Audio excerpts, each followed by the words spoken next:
नमस्कार दोस्तों, एक बार फिर से आप सभी का ऑनलाइन प्लेटफॉर्म के इस चैनल द मैथ टाइटन्स में मैं सोनू चौधरी स्वागत करता हूं। हमारा टॉपिक चल रहा है प्रतिशत। तो आज के इस वीडियो में हम प्रतिशत से संबंधित कुछ एडवांस प्रश्नों को हल करने वाले हैं। पिछले 3 वीडियोज़ में हमने प्रतिशत से संबंधित बेसिक प्रश्नों को हल किया है। यदि आप चैनल पर नए हैं तो चैनल को सब्सक्राइब कर लीजिए, साथ ही साथ बेल आइकन प्रेस कर लीजिए ताकि आपको लेटेस्ट वीडियोज़ का नोटिफिकेशन सबसे पहले मिले। तो चलिए बिना देरी किए आज के प्रश्नों का हल है वो ज्ञात करते हैं और सभी प्रश्नों को समझने की कोशिश करते हैं। आज का हमारा पहला प्रश्न है, चीनी के मूल्य में 40% वृद्धि होने पर किसी परिवार का चीनी का वार्षिक खर्च कितने प्रतिशत कम करना पड़ेगा जिससे परिवार का खर्च न बढ़े। तो किसी चीज़ के मूल्य में वृद्धि हो या कमी हो तो उसके उपभोग में कमी या वृद्धि करने के लिए मैंने आपको पहले वीडियो में एक सूत्र बताया था और वो सूत्र हमारा क्या था, आर बटा में 100 प्लस माइनस आर गुणा 100। अब प्लस का चिन्ह कब काम में लेना है, जब मूल्य में वृद्धि हो तब लेना है, और माइनस का चिन्ह कब काम में लेना है, जब मूल्य में क्या हो, कमी हो, तब हम माइनस का चिन्ह काम में लेंगे। तो यहाँ पर मूल्य में वृद्धि हो रही है तो हमें उपभोग कितना कम करना पड़ेगा वो हमें ज्ञात करना है। तो चलिए मान हम सूत्र में रख लेते हैं। आर का मान 40 है क्योंकि दर कितनी है, 40% बढ़ रहा है, बटा में 100 प्लस 40 गुणा 100। तो 40 बटा में 140 गुणा 100। 20 का भाग देंगे 5 बार और यहाँ पर 140 में गया 7 बार। 40 का 5 के साथ गुणा करेंगे तो आएगा 200, 200 बटा 7। अब 200 में 7 का भाग देंगे, 7 का भाग 20 में दिया 2 बार, तो 7 दूने 14, 20 में से 14 घटाए 6, 6 और 0 बन गए 60। तो 60 में भाग देंगे 7 का, हो जाएगा 8 बार। तो 8 सते 56, शेष कितने बचे 4, तो 4 हम ऊपर लिख देंगे और 7 नीचे। तो 28 सही 4/7%, यानी हमारा ब ऑप्शन है वो सही हो जाएगा। चलिए आगे बढ़ते हैं। दूसरा प्रश्न, किसी वस्तु के मूल्य में 20% वृद्धि होने पर उस वस्तु की खपत में कितने प्रतिशत कमी होनी चाहिए कि खर्च न बढ़े। तो देखिए आर का मान हमारा कितना है 20, बटा में वृद्धि हो रही है तो 100 प्लस 20 गुणा 100। तो 20 भाग में 120 गुणा 100। 20 का भाग देंगे, 20 में एक बार जाएगा और 120 में 6 बार, यानी फाइनल आंसर आया 100 बटा में 6। अब 100 में 6 का भाग देंगे तो पहले 10 में 6 का भाग दिया, एक बार गया, शेष बचे 4 और 10 40, फिर 6 बार गया 36, शेष कितने बचे 4 बटा में 6।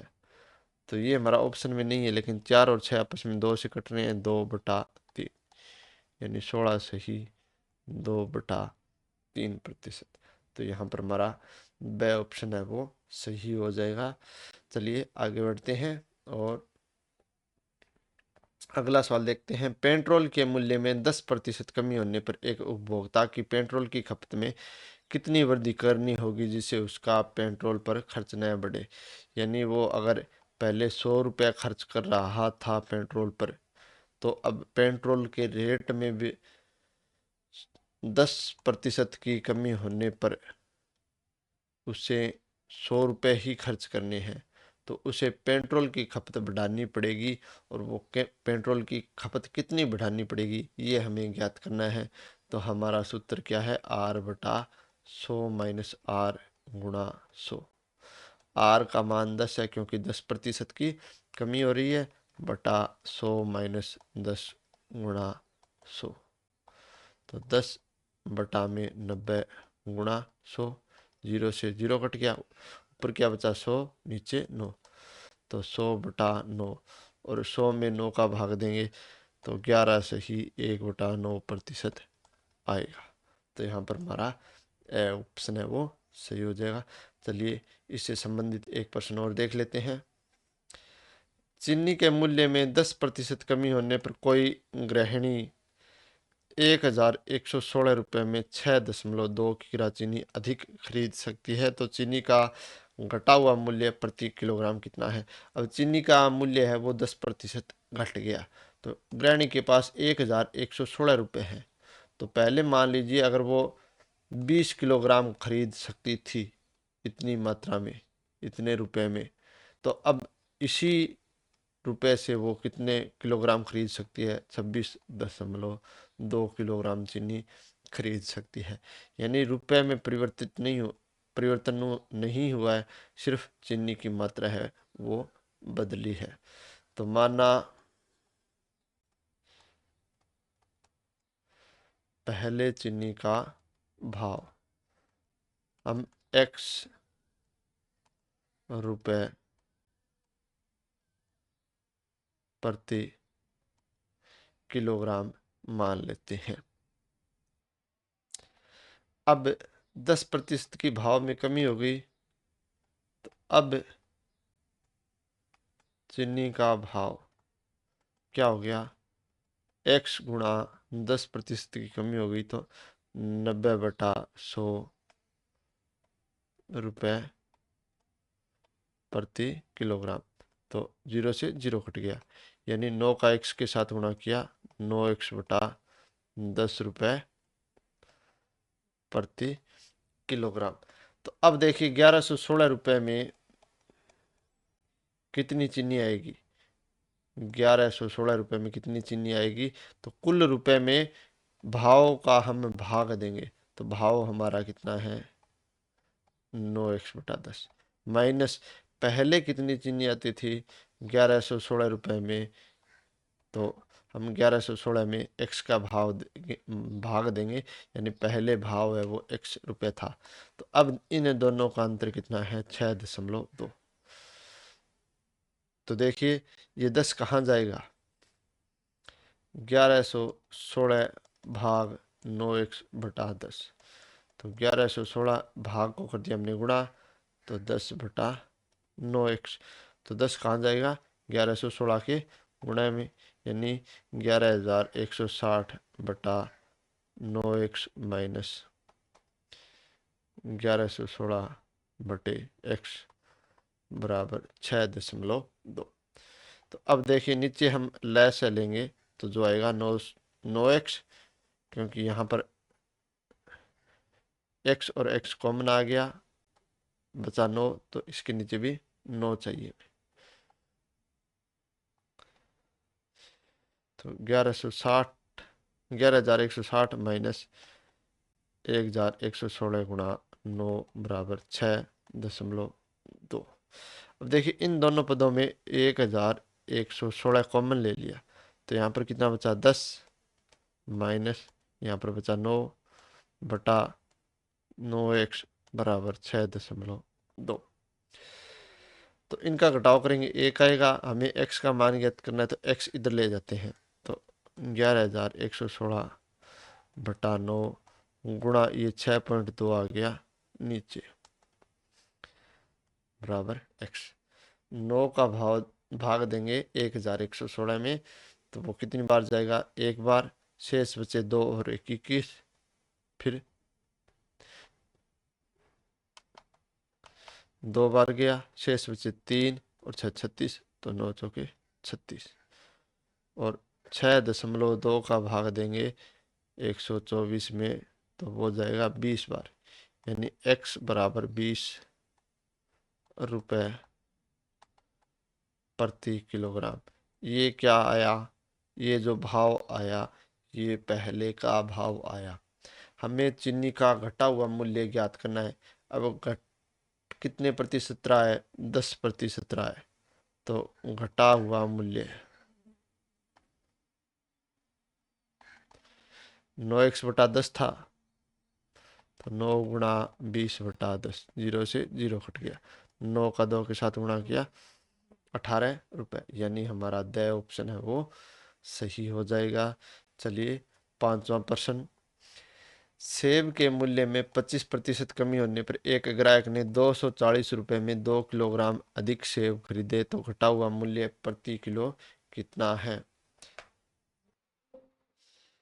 तो पहले वह ग्राहक अगर 240 रुपये में 10 किलोग्राम सेब खरीद सकता था तो अब वह कितने किलोग्राम खरीद सकता है, 12 किलोग्राम खरीद सकता है। तो हमें नया मूल्य ज्ञात करना है सेब का कितना है। तो पहले का हम मूल्य मान लेते हैं, सेब का मूल्य तो x रुपए प्रति केजी का हम मान लेते हैं। अब नया मूल्य कितना होगा, तो 25% की कमी हो रही है तो नया मूल्य होगा, वो होगा x गुणा 75/100 रुपये प्रति किलोग्राम। 25 का भाग देंगे 3 बार और इसमें गया 4 बार।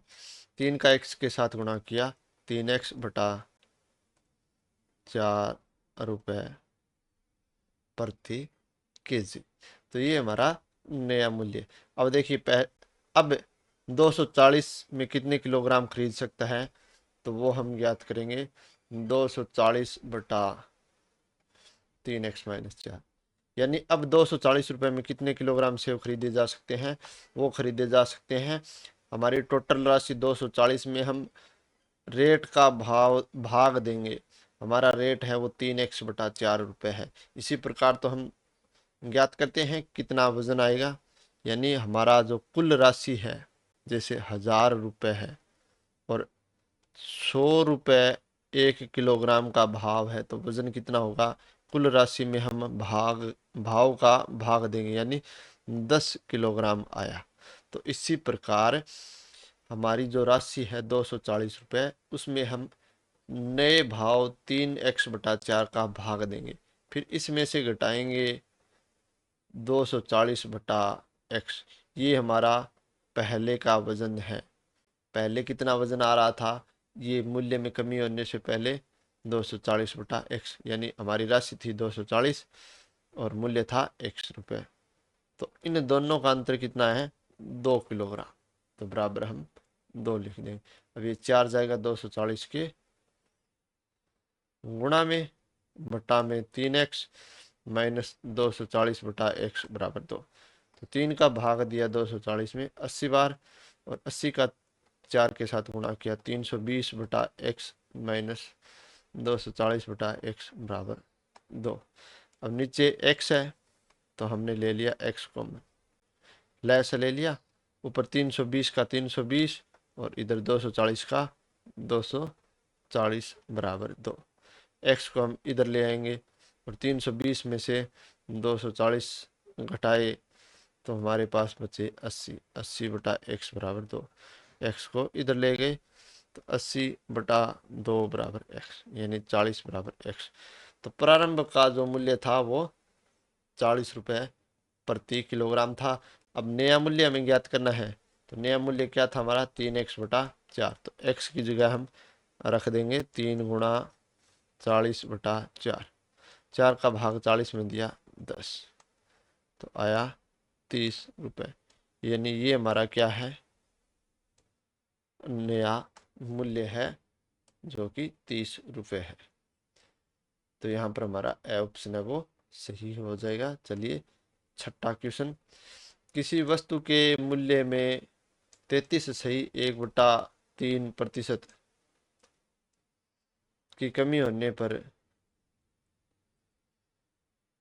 1 रुपये में 4 वस्तुएं हैं वो अधिक खरीदी जा सकती है, तो घटने से पहले वस्तु का मूल्य कितना था। तो कितनी कमी हो रही है, 3 का 33 के साथ गुणा किया 99 और 99 में 1 जोड़े 100, यानी कमी हो रही है वो 100/3% की कमी हो रही है।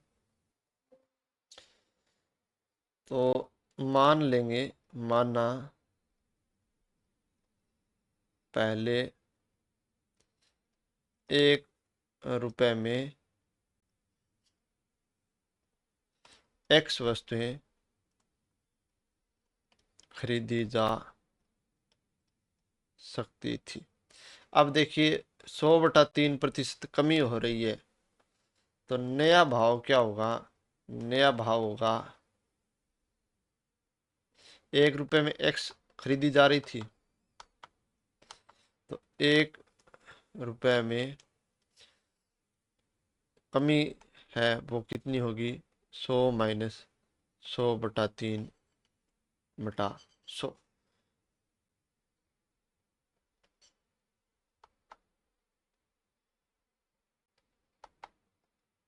अब इतनी खरीदी जा सकती है। 1 रुपए गुणा ये हमारी कमी के बाद जो नया भाव है वो की एक्स वस्तुएं।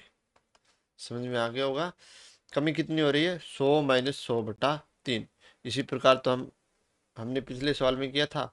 हमारा नया भाव क्या था? 75/100, यानी x गुणा 100-25/100। तो यहाँ पर भी इसी तरीके से हम करेंगे। 1 रुपए में हमने x मानी है, तो अब नया जो भाव होगा 1 रुपए में जो x वस्तुएं आएंगी वो किस प्रकार आएंगी वो देखते हैं। तो 1 रुपए गुणा, इनको हल करेंगे तो 3 का 100 के साथ गुणा किया 300 माइनस 100 हो गए 200, और ये 3 आ गया नीचे, यानी 200/300 की x वस्तुएं। तो 2 जीरो से 2 जीरो, यानी 2/3 रुपए की एक्स वस्तु। अब भाव में 100/3% की कमी होने पर हम 2/3 रुपए की एक्स वस्तुएं खरीद सकते हैं। तो 1 रुपए में कितने खरीद सकते हैं? तो 1 रुपए की 3x/2 वस्तुएं खरीद सकते हैं। अगर 2/3 रुपए की एक्स वस्तुएं खरीद सकते हैं तो 1 रुपए की 3x/2 वस्तुएं हम खरीद सकते हैं। अब देखिए 1 रुपए में हम कितनी वस्तु खरीद सकते हैं? 4 ज़्यादा खरीद सकते हैं, यानी 3x/2 में से हम क्या घटाएंगे? हम ये पहले वाली x वस्तुएं घटाएंगे, और दोनों का अंतर कितना है? 4 है। तो नीचे लैस लिया 2, 3x का 3x माइनस 2 का x के साथ गुणा किया 2x बराबर 4। 3x में से 2x गया, x/2 बराबर 4। x बराबर आ गया 2 का 4 के साथ गुणा कर दिया 8। तो पहले हम 1 रुपए में 8 वस्तुएं खरीद सकते थे, यानी पहले का भाव क्या था? रुपए 1 की 8 वस्तुएं। तो यहाँ पर हमारा सही ऑप्शन है वो सही हो जाएगा। चलिए अगला क्वेश्चन। यदि मिटाने वाले रबड़ों के भाव में 25% की कमी हो जाए तो कोई व्यक्ति 1 रुपए में 2 रबड़ और अधिक खरीद सकता है, तो 1 रुपए में प्राप्त रबड़ों की संख्या कितनी है? तो माना 1 रुपए में x रबड़ आते हैं, तो नया भाव क्या होगा? नया भाव होगा 1 रुपए गुणा 25% की कमी हो रही है, तो 75/100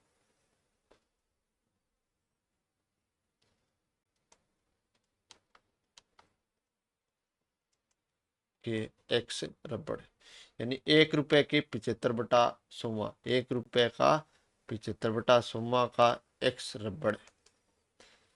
तो 25 से काट दिया 3 और इसको काट दिया 4, यानी 3/4 रुपए के हम एक्स रबड़ हैं वो खरीद सकते हैं। तो 1 रुपए के कितने खरीद सकते हैं? ये 4 का गुणा कर दिया x के साथ और 3 को भाग में ले आए, यानी 1 रुपए में हम 4x/3 रबड़ अब खरीद सकते हैं। तो अब 4x/3 खरीद सकते हैं, और पहले कितने खरीद सकते थे? x, यानी इन दोनों का अंतर है वो कितना है? वो है 2। यहाँ पर हम लैस लेंगे, जो 3 आएगा तो 4x का 4x माइनस 3 का x के साथ गुणा किया 3x बराबर 2। तो 4x में से 3x गया, x/3 बराबर 2। तो x/3 3 को इधर गुणा कर दिया 2 के साथ तो आया 6। ये हमारा फाइनल आंसर है। यानी पहले 1 रुपए में प्राप्त रबड़ों की संख्या कितनी थी? 6। और यहाँ पर हमारा ब ऑप्शन है वो सही हो जाएगा। चलिए 8वां प्रश्न देखते हैं। तो किसी वस्तु पर 10% कर कम कर देने पर कुल राजस्व अपरिवर्तित रहता है, तो इस वस्तु के उपयोग में कितने प्रतिशत वृद्धि हुई? तो वही हमारा वृद्धि और कमी वाला सूत्र R बटा 100 माइनस R गुणा 100। तो देखिए यहाँ पर वस्तु पर टैक्स है वो कम कर दिया, तो टैक्स कम कर देने पर कुल राजस्व है, यानी पहले जितना राजस्व आता था उतना ही राजस्व अब आता है। तो इससे क्या होगा? इससे ये होगा कि वस्तु का उपभोग है वो बढ़ जाएगा। तो हमें ये ज्ञात करना है कि वस्तु का उपभोग कितना बढ़ा है। तो ये हमारा जो सूत्र है R बटा 100 माइनस R गुणा 100, ये काम में लेना है। तो 10 बटा 100 माइनस 10 गुणा 100, तो 10 बटा 90 गुणा 100, 0 से 0, तो 100 बटा 9, 100 में 9 का भाग देंगे तो 11 से ही 1 बटा 9%, यानी हमारा ए ऑप्शन है वो सही हो जाएगा। चलिए आगे देखते हैं। फलों के मूल्य में 30% कमी करने पर उनकी बिक्री 40% अधिक हो जाती है, तो इससे विक्रय मूल्य पर क्या प्रभाव पड़ेगा? यानी फलों का रेट तो है वो 30% कम हो गया, तो 30% कम होने से उनकी बिक्री है वो 40% बढ़ गई। मान लीजिए पहले अगर 100 रुपये प्रति किलोग्राम भाव था और प्रतिदिन 100 kg फल हैं वो बिकते थे, तो अब उनका भाव 70 रुपये हो गया, तो बिक्री हो गई 140 किलोग्राम। तो माना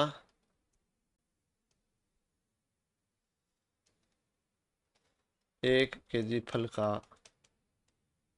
भाव वो हम मान लेंगे 100 रुपये, और कुल फल हमने मान लिए 100 किलोग्राम। तो कुल बिक्री कितने रुपए की हुई?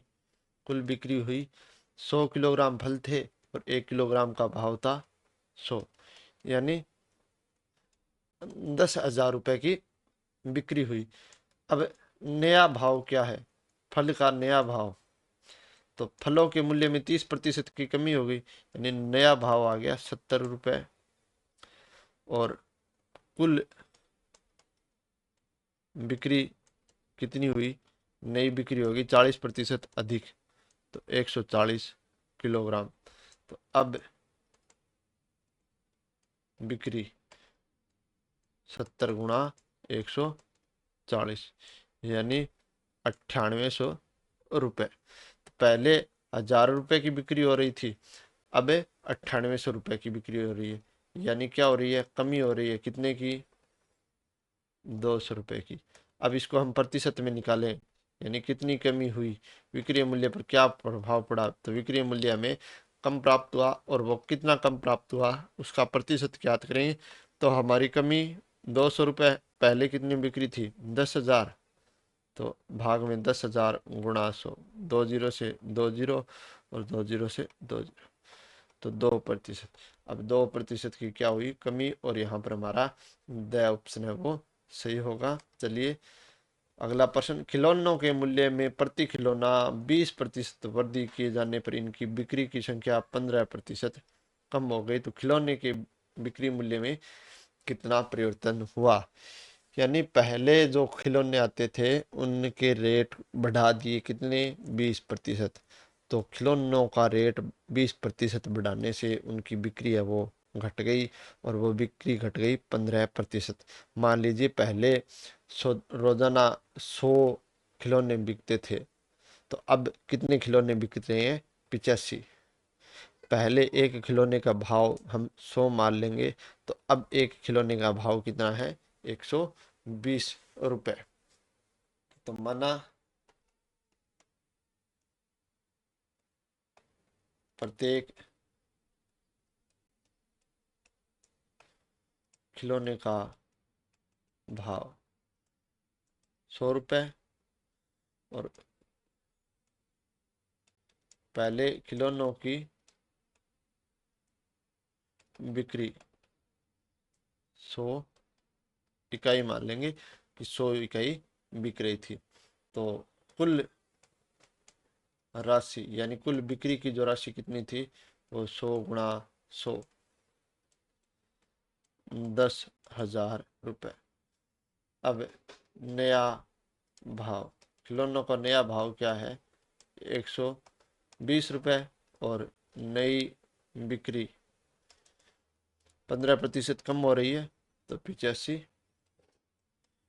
इकाई। तो अब नई बिक्री की राशि, तो नए भाव को खिलौनों की संख्या 85 से गुणा कर देंगे। जीरो का जीरो, 12 का 5 के साथ गुणा किया 60, हासिल 6, 12 का 8 के साथ गुणा किया 12 98 और 6 102। यानी अब जो बिक्री हो रही है वो 10,200 रुपये की हो रही है और पहले कितने की हो रही थी? 10,000 रुपये की। तो क्या हो रही है? वृद्धि हो रही है। कितने रुपए की? 200 रुपये की। तो वृद्धि प्रतिशत कितना आया? वृद्धि प्रतिशत हमारा आया वृद्धि बटा में पहले की राशि 10,000 गुणा 100। तो 2 जीरो से 2 जीरो और इन 2 जीरो से 2 जीरो, तो फाइनल आंसर आया 2%। तो 2% की क्या हो रही है? वृद्धि हो रही है। तो यहाँ पर हमारा ए ऑप्शन है वो सही हो जाएगा। चलिए अगला 11% देखते हैं। यदि जल कर में 20% वृद्धि होने पर पानी की खपत 20% कम कर दी जाए तो कुल कर में कितने प्रतिशत कमी हुई? यानी अगर हमारे पानी पर जो टैक्स लग रहा है उसमें 20% की वृद्धि कर दें और पानी की जो हमारी खपत है उसको हम 20% कम कर दें तो जो कुल टैक्स हमें प्राप्त होगा उस पर क्या प्रभाव पड़ेगा, ये हमें ज्ञात करना है। तो माना जल कर 100 रुपये प्रति लीटर मान लेते हैं और जल की खपत कितनी मान लेते हैं? 100 रुपये 100 लीटर मान लेते हैं। जल की खपत मान लेते हैं 100 लीटर। तो कुल कर कितना हो गया हमारा? कुल कर हो गया 100 गुणा 100 यानी 10,000 रुपये। अब नया जल कर कितना है? 20% की वृद्धि हो रही है तो 120 रुपये प्रति लीटर। और खपत कितनी हो रही है? 20% कम। तो नई जल की खपत हो रही है 80 लीटर। तो नया कुल कर 120 गुणा 80 यानी 120 रुपये को 80 लीटर से गुणा कर देंगे तो 9600 रुपये। तो पहले 10,000 रुपये टैक्स प्राप्त हो रहा था, अब 9600 रुपये। तो क्या हो रहा है? कमी कितने रुपए की? 400 रुपये की। और अगर हम प्रतिशत निकालें कमी का तो वो कितना आएगा? कमी बटा पहले की जो राशि है वो, पहले का मूल्य जो है वो, कमी बटा पहले का मूल्य गुणा 100। 2 जीरो से 2 जीरो और 2 जीरो से 2 जीरो। तो हमारे पास शेष क्या बचा? सिर्फ 4। तो 4% की क्या हो रही है? कमी हो रही है। तो यहाँ पर हमारा ब ऑप्शन है वो सही हो जाएगा। चलिए अगला 12% देखते हैं। तो किसी वस्तु पर दलाली की कर 4% से बढ़कर 5% होने पर भी एक दलाल की आय अपरिवर्तित रही तो उसके व्यापार में कितने प्रतिशत कमी आई? तो मान लेंगे हमारा जो पहले व्यापार था, माना व्यापार पहले 100 रुपये का था, तो अब व्यापार क्या हो गया? घट गया। तो अब व्यापार हमने मान लिया X रुपये का। तो पहले व्यापार पर दलाली कितनी मिल रही थी? 100 रुपये के पीछे 4 रुपये और अब X रुपये के पीछे 5%। तो पहले दलाली कितनी थी, 100 का 4% यानी 4 रुपए। और अब दलाली कितनी है, अब दलाली है x का 5%, यानी x गुणा 5/100। तो 5 का भाग देंगे 20, यानी x बटा 20 रुपए। तो अब पहले वाली दलाली और अब वाली दलाली दोनों क्या है, समान है, यानी x बटा 20 बराबर 4। तो x का मान कितना है, इधर गुणा कर दिया, 4 गुणा 20, 80 रुपए। तो अब जो व्यापार है वो कितना है, 80 रुपए का है। तो क्या हुआ, कमी आ गई। अब व्यापार कितने रुपए का है, 80 रुपए का। तो कमी कितनी की आ गई, 20 रुपए की कमी आ गई। प्रतिशत में हम ज्ञात करेंगे व्यापार में कितने प्रतिशत कमी आई। तो 20 बटा पहले व्यापार 100 गुणा 100, यानी 20% की कमी आ गई। और यहाँ पर हमारा द ऑप्शन है वो सही हो जाएगा। चलिए अगला 13वां प्रश्न देखते हैं। पटसन के भाव में 20% कमी आने पर इसका भाव 800 रुपये प्रति क्विंटल हो गया। तो इसका प्रारंभिक भाव प्रति क्विंटल कितना था। तो हम क्या करेंगे, माना प्रारंभिक भाव क्या मान लिया, x रुपये।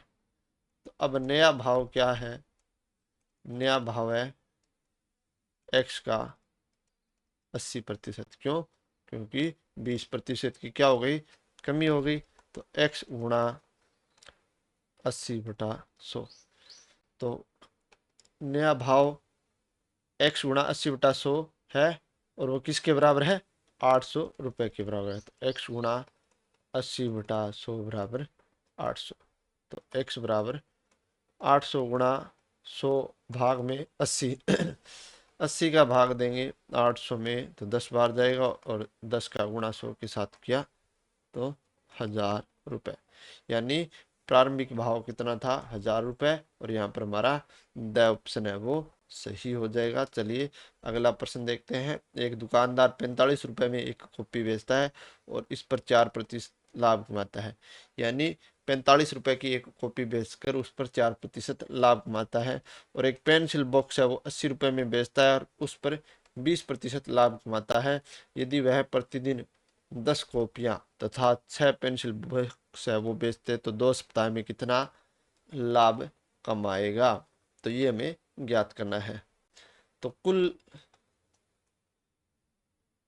कॉपियां कुल कितनी कॉपियां बेचेगा, रोजाना 10 बेच रहा है, और कितने सप्ताह का पूछा है हमें, 2 सप्ताह को। तो 10 गुणा 1 सप्ताह में 7 दिन, 2 सप्ताह में 14 दिन। तो 10 का 14 के साथ गुणा करेंगे तो 140 कॉपियां हैं वो बेचेगा।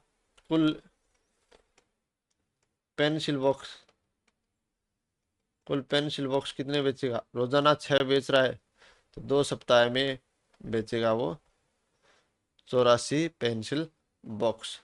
अब देखिए कॉपियों की राशि कितनी है, कॉपियों की राशि। तो एक कॉपी का मूल्य 45, बेची कितने उसने 140। तो गुणा करेंगे 0 का 0, 14 का 5 के साथ गुणा किया, 14 5 70 हासिल 7। 14 का 2 के 4 के साथ गुणा किया, 14 चौके 56 और 7 63।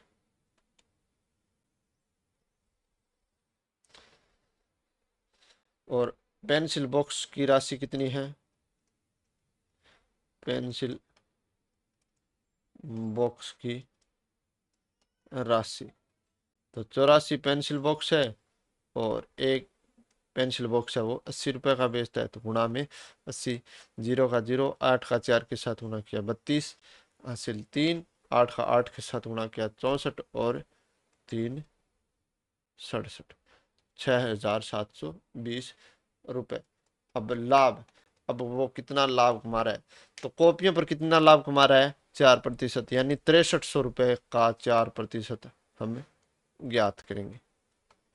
और पेंसिल बॉक्स पर कितना कमा रहा है, 20%, यानी 6720 का हम 20% ज्ञात करेंगे। तो 6300 गुणा 4/100 प्लस 6720 गुणा 20/100। 0 से 0 और 0 से 0, इन दो 0 से ये 2 0। तो 63 का 4 के साथ गुणा करेंगे, 4 का 3 के साथ गुणा किया 12 हासिल 1, 4 का 6 के साथ गुणा किया 24 और 1 25 प्लस 2 का 2 के साथ गुणा किया 4, 2 का 7 के साथ गुणा किया 14 हासिल 1, 2 का 6 के साथ गुणा किया 12 और 1 13, 2 और 4 6, 5 और 4 9, 2 में 13 जोड़े 15, तो 1596 रुपये, यानी यहाँ पर हमारा द ऑप्शन से हो जाएगा। और वो दुकानदार है वो कुल 1596 रुपये का लाभ कमाएगा। चलिए अगला प्रश्न देखते हैं। अमन का खर्च विमल के खर्च से 30% अधिक है और विमल का खर्च रमन के खर्च से 10% कम है। यदि तीनों के खर्च का योग 6447 रुपये हो तो अमन का खर्च कितना है। अब हम किसी एक का खर्च हम मान लेते हैं, वो x मान लेते हैं। तो यहाँ पर लास्ट वाला जो है रमन है, रमन का खर्च मान लेते हैं, माना रमन का खर्च, तो रमन का खर्च हम x रुपए मान लेते हैं। तो फिर विमल का खर्च कितना हो गया, विमल का खर्च हो गया, विमल का खर्च रमन के खर्च से 10% कम है, यानी x गुणा 90/100। 0 से 0 कट गया, 9 का x के साथ गुणा किया, 9x बटा में 10 रुपए। फिर अमन का खर्च है वो विमल के खर्च से 30% ज्यादा है, तो अमन का खर्च कितना हो गया, अमन का खर्च हो गया 9x/10, यानी विमल के खर्च से 30% ज्यादा है। तो ये जो विमल का खर्च है इससे 30% ज्यादा कितना होगा, 130/100। 0 से 0, 13 का 9 के साथ गुणा किया, 117x/100 रुपए। रमन का खर्च x रुपये आया, विमल का खर्च 9x/10 रुपये आया और अमन का खर्च 117x/100 रुपये आया। तो अब तीनों का खर्च हम योग करेंगे, तो x प्लस 9x/10 प्लस अमन का खर्च 117x/100 और तीनों का योग कितना है 6447। अब यहाँ पर इन तीनों का योग करने के लिए क्या हम करेंगे, हम 100 है वो लैस लेंगे। तो 100 का x के साथ गुणा किया 100x, 10 का भाग देंगे 100 में 10 आएगा और 10 का 9 के साथ गुणा करेंगे 90x प्लस 117x बराबर 6447। इनका योग कर लेते हैं, तो 7, 9 और 1 10 हासिल 1, 1 और 2 और 1 3, 307x/100 बराबर 6447। हमें x का मान ज्ञात करना है, तो 6447 गुणा 100/307, 307 का भाग देंगे 644 में, तो 307 दूणे 614, 614 घटाएंगे तो बचेंगे 30 और 7 हो गए 307। तो 307 तक का भाग गया एक बार, यानी 21 आएगा और 21 का 100 के साथ गुणा करेंगे 2100। तो रमन का खर्च जो आया वो 2100 रुपये आया। हमें क्या ज्ञात करना है, अमन का खर्च। तो अमन का खर्च कितना है, वो है 117 गुणा 2100/100, 2 0 से 2 0, यानी 117 का हम 21 के साथ गुणा करेंगे, तो 21 साते 147 हासिल 14, 21 से कम 21 और 14 हो गए 35 हासिल 3, 21 का 1 के साथ गुणा किया 21 और 3 24, तो 2457 रुपये अमन का खर्च है। यहाँ पर हमारा ब ऑप्शन है वो सही हो जाएगा। चलिए अगला प्रश्न देखते हैं। 16वां प्रश्न, एक व्यक्ति की मासिक आय 13,500 रुपये थी तथा उसका मासिक व्यय 9,000 रुपये था। अगले वर्ष उसकी मासिक आय में 14% की वृद्धि हो गई और व्यय में 7% की वृद्धि हो गई, तो उसकी बचत में कितने प्रतिशत वृद्धि हुई। तो ये बिल्कुल आसान सा सवाल है, बस इसको समझने की देर है। तो मासिक आय कितनी है? मासिक आय है, वो है 13,500 रुपये। व्यय कितना है? व्यय जो है 9,000 रुपये। तो बचत कितनी आई? बचत आई 13,500 में से 9,000 घटा देंगे, यानी 4,500 रुपये की क्या आई? बचत। अब अगले वर्ष उसकी मासिक आय, यानी उसकी नई जो मासिक आय है वो कितनी हो गई? 13,500 गुणा 14% की वृद्धि हो रही, तो 114/100, 2 जीरो से 2 जीरो, तो 135 गुणा 114। तो 135 का 114 के साथ गुणा करेंगे तो हमारा जो गुणनफल आएगा वो 15,390 रुपये आएगा। और नया मासिक व्यय तो वो कितना है? 9,000 में 7% की वृद्धि हो रही है, तो 9,000 गुणा 107/100, 2 जीरो से 2 जीरो, तो 90 का गुणा करेंगे 107 के साथ, तो जीरो, तो 9,630 रुपये। तो नई बचत, नई बचत कितनी हो रही है? 15,390 में से हम क्या कर रहे हैं? 9,630 घटा रहे हैं, यानी 0, 6, 7 और 14 में से 9 गए 5, यानी 5,760 रुपये बचा रहे हैं। तो नई बचत में वृद्धि कितनी हुई? 5,760 माइनस 4500, 6,021। अब वृद्धि प्रतिशत हमें निकालना है, तो वृद्धि प्रतिशत तो 1260 पहले कितनी थी? 4500, तो भाग में 4500 गुणा 100, 2 जीरो से 2 जीरो, तो 1260 में हम 45 का भाग देंगे, तो 45 दुआ 90, शेष हमारे पास कितने बचे? 126 में से 90 घटाएंगे 36, और ये 0, 360, 45 का भाग 8 बार देंगे तो 360, यानी हमारा जो उत्तर आएगा वो 28%। और यहाँ पर हमारा स ऑप्शन है वो सही हो जाएगा। चलिए आज के वीडियो का लास्ट प्रश्न देखते हैं। किसी बाल्टी में 66 सही 2/3% भरी होने की तुलना में 80% भरी होने पर 2 लीटर अधिक पानी आता है, तो बाल्टी की धारिता यानी क्षमता कितनी है? तो माना बाल्टी की धारिता क्या मान ली? 1 लीटर। तो 66 सही 2/3, तो इसको अनुचित में बदलेंगे तो 3 का 66 के साथ गुणा करेंगे, आएगा 198, 198 में 2 जोड़े 200, 200/3%।